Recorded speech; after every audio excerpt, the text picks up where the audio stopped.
வணக்கம் friends, welcome to SK Kausalya vlogs. நாம் காலையில் எந்திரிச்சு கிச்சனுக்குள்ளே போகும்போது கிச்சன் நீட்டாக க்ளீனாக இருக்கிறப்ப அன்றைக்கி நாள் ஃபுல்லாகவே நமக்கு ஒரு எனர்ஜியாக இருக்கும். ஆனால் நைட்டு நாம் சமைச்சு முடித்து டயர்டாகி கிச்சனை க்ளீன் பண்ணாமல் வச்சுட்டு போயிட்டோன்னா அப்போ நம்மளுக்கு அன்றைக்கி நாள் ஃபுல்லாகவே எப்படி இருக்கும், ஒரு மாதிரி சோம்பேறித்தனமாக டயர்டாக அந்த மாதிரியே இருக்கும். இந்த வீடியோவில் நாம் வெறும் 20 நிமிஷத்தில் எப்படி கிச்சனை க்ளீன் பண்ணலாம் அப்படின்னு பார்க்கலாம். நீங்களும் என்னோட சேர்ந்து இந்த சேலஞ்சை ஸ்டார்ட் பண்ணுங்கள். ஃபஸ்ட்டு நம்ம கவுண்டர் டாப்பில் இருக்க தேவையில்லாத பொருட்களெல்லாம் எடுத்து தனியாக போட்டணும். குழம்பு, பொரியல், சாப்பாடு இதெல்லாம் இருந்துச்சுன்னா பெரிய பாத்திரத்தில் இருக்க எல்லாத்தையும் சின்ன பாத்திரத்தில் எடுத்து மாற்றிக்கோங்க. ஃப்ரிட்ஜில் வைக்க வேண்டிய பொருட்களை ஃப்ரிட்ஜில் வச்சுக்கலாம். டைனிங் டேபிள் இருக்குன்னா அதில் இருக்கிற அழுக்கு பாத்திரங்கள் எல்லாத்தையுமே சிங்கில் எடுத்து போட்டுருங்க. அதே மாதிரி கிச்சன் கவுண்டர் டாப்பில் இருக்கிறதையும் அழுக்கு பாத்திரங்களையும் சிங்கில் போட்டுடலாம். இப்போ நம்ம எல்லா பாத்திரங்களையும் எடுத்து சிங்கில் போட்டோமா அப்படின்னு ஒரு எட்டு பார்த்துக்கிறணும். பார்த்துட்டு இப்போ பாத்திரங்களை தேய்க்க ஆரம்பிக்கலாம். பாத்திரங்களை தேய்க்க ஆரம்பிக்கும் போது பெரிய பாத்திரங்களை ஃபஸ்ட்டும் செகண்டு சின்ன சின்ன பாத்திரங்களையும் கழுவுனா நம்மளுக்கு பாத்திரம் நிறையா இருக்கிற மாதிரி தெரியாது. நாம் பாத்திரங்களை கழுவாமல் அப்படியே வச்சுட்டா அதோட ஸ்மெல்லுக்கு கரப்பாம்பூச்சி, குட்டி குட்டி பூச்சி, பூரான் இதெல்லாம் வர ஆரம்பிச்சிடும். நாம் சோம்பேறித்தனமாக நைட்டு இருக்காமல் சுறுசுறுப்பாக ஒரு 20 நிமிஷம் மட்டும் நம்மளோட வேலையை முடித்து வச்சுட்டு படுத்தோன்னா காலையில் மறுநாள் நமக்கு ரொம்ப ரெஃப்ரெஷிங்காக இருக்கும். அதே மாதிரி பாத்திரங்கள் கழுவி முடித்ததுமே அது தண்ணி வடிகிறதுக்கு விடணும். தண்ணி வடிஞ்சதுக்கப்புறம் தான் எடுத்து பாத்திரங்களில் அந்த இடத்துல வைக்கணும்.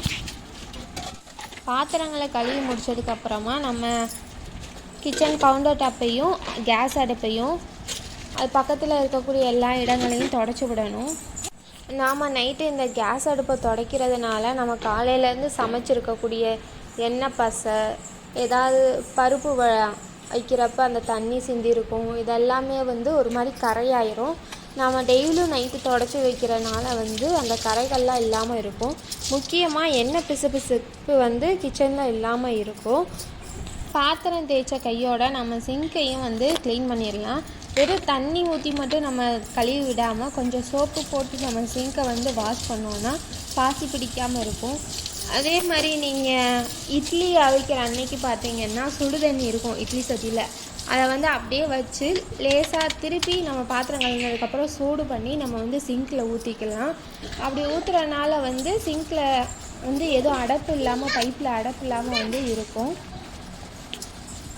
கடைசியாக நம்ம இப்போ kitchen counter top, dining table எல்லாமே க்ளீன் பண்ணி முடிச்சிருக்கோம்.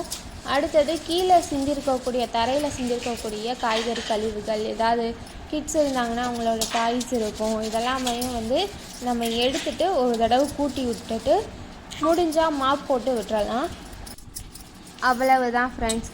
கரெக்டாக நம்ம இந்த வேலைகளெல்லாம் முடிச்சுட்டு வர்றப்ப நம்ம கிச்சன் ஒரு 20 to 30 minutes ஆயிருக்கும். ஒரு 10 மணிக்கு ஆரம்பிச்சிங்கன்னா 10:30க்கு எல்லா வேலையும் முடிச்சுட்டு நாம் நிம்மதியாக தூங்க போகலாம்.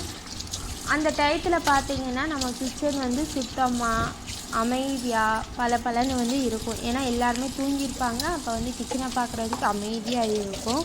நம்ம காலையில் எழுந்திரிச்சு டீ காஃபி போட வர்றப்ப கிச்சனை பார்த்தா நம்ம மனசுக்கு சந்தோஷமாக இருக்கும். நமக்கு இது வரைக்கும் வேலை இல்லை, நம்ம சமையல் மட்டும்தான் பண்ண போகிறோம் அப்படின்ற ஒரு சந்தோஷமாக இருக்கும். நான் கிச்சனை க்ளீன் பண்ணி முடிச்சிட்டேன்.